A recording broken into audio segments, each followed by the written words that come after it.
inson bolasi o'zini rizqini o'zini qo'li bilan, o'zini mehnati bilan topib yeyishligiga ishora bor.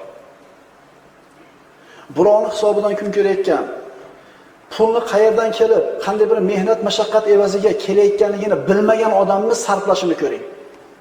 Beli og'rimaganda nima degani bu? Rossiyada qanaqa qiyinchilik bilan pul jo'natayotganligini bilmayotgan enalarimizni pul sarflashini ko'ringlar. 2 yil betob bo'lib, bemor bo'lib, yurtidan, bola chaqasidan uzoq bo'lib, qiylanib top kelgan erdi bitta to'y o'tkazadi. Shuni yelini soqib turib, boring yana deydi. O'zi bitta qo'shga kasal bo'lib kelgan edi. Endi yana ketadi. Beli og'rimaganda noinshini ko'r. O'zini farzandini uzoq musofir yurtlarga jo'natgan aka-ukalar, opalarimiz ham eshitadi bu ma'ruzalarda inshaalloh. Qanaqa qiyinchilik, mashaqqat evaziga topib jo'natayotganligini jinday mulohaza qilinglar. Qadriga yetinglar, isrof qilmanglar, chunki bu farzandlar, bu juft halollar, bu safarda yurganlar. Keyin ham kerak bo'ladi sizlarga.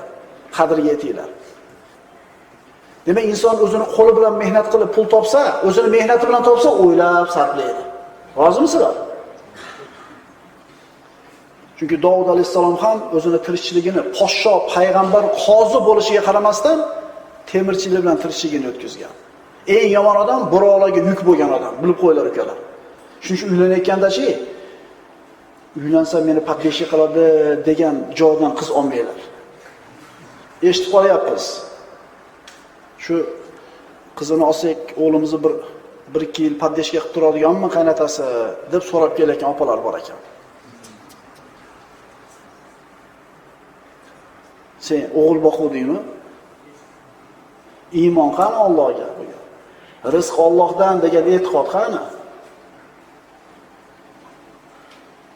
Ukalar, tushunchamizni to'g'ri qilaylik. Rizq Allohning qo'lida. Otangiz o'lsa, enangiz o'lsa ham siz rizqingiz o'zingizning peshonangizga yozilgan, siz bilan birga. U birovning orqasidan kun ko'rmaylik. Nima demadinglar? Bu faqat Allohga iymon keltirgan, mustaqil, butun bir yuragi ham, belagi ham, beli ham mustahkam bo'lgan o'g'il bolada bo'ladi bunaqa e'tiqod. Boyingdaqa fikrdagilar o'g'il bolada bo'lmaydi unaqalarda.